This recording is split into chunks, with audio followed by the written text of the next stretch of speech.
Okay, so this one now we've got to tick whether the statements are true or false.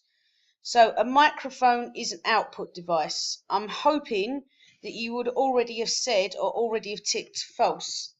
Now the reason why a microphone is an output device is not, sorry, an output device is because you speak into a microphone.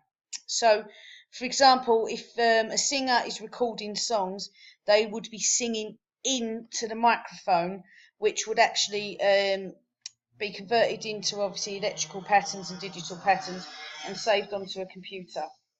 When you send voice messages on WhatsApp or when you make phone calls, you speak into the microphone to actually record your voice or to speak to the other person on the other end of the phone. So, for example, I'm actually doing this right now. I'm recording my voice into my laptop's computer, my laptop's microphone, and then that's all processing, recording. When you play back the video, my voice will come out of the speakers or the headphones that you're listening into. The control unit is part of the central processing unit. Okay, so the control unit is part of the central processing unit, and the arithmetic and logic unit is part of the central processing unit. Okay, now I'm just going to show you this here. Right, so these are your inputs and outputs on your computer. So your input is whatever data goes into your computer. For example, a keyboard, a microphone, a mouse, okay? And the output is where the data comes out of the computer.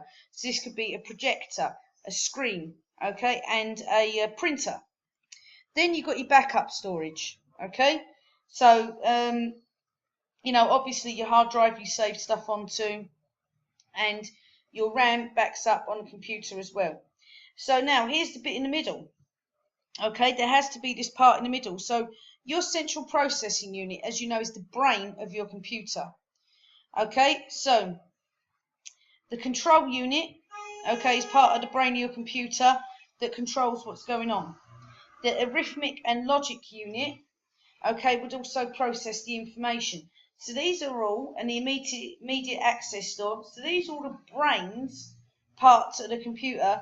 This is what makes up the brain of the computer to make your computer actually work. So this is how things come in and come out of your computer. So both those statements I would tick as true. So next, it says a temperature sensor is an input device.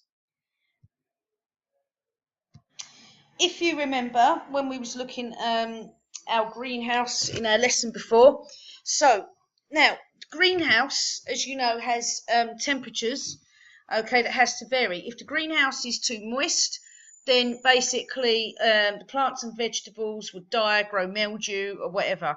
If the greenhouse is too hot, the plants or the vegetables that are growing in the greenhouse are basically going to dry up and die. So what the sensor does is the sensor will take this analog data, which is data that is not in a computer, and analog data would be the heat or the humidity of the warehouse, and then it would convert that into digital data. So if it was to get the heat from the temperature sensor, it would then basically convert that into a number, such as the 30 degrees. It will then process the preset, look at the preset value. So for example, if the temperature of the room was to drop below 20 degrees, then the heating will come on. If it isn't, then the heating would either turn off or stay turned off.